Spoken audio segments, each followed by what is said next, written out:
লোকসভার আগে একের পর এক ধাক্কা তৃণমূল শিবিরে।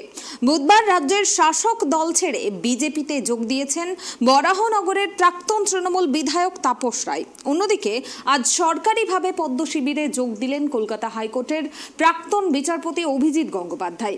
এখনও অনেক বিধায়ক যোগাযোগ করছেন বিজেপিতে। আমরা পচা আলু নেব না, বরং সমাজের বিশিষ্ট মানুষেরা আসুক, এটাই আমরা চাই। অভিজিৎ গঙ্গোপাধ্যায়ের বিজেপিতে যোগ দেওয়ার পরই এমনই প্রতিক্রিয়া শোনা গেল সুকান্ত মজুমদারের গলায়। তৃণমূল বিধায়ক, পঞ্চায়েত সমিতির মেম্বার, জেলা পরিষদ, মিউনিসিপ্যালিটি লাইন দিয়ে আছে। আমি আবার স্পষ্ট করছি, পচা আলু আমরা নেব না।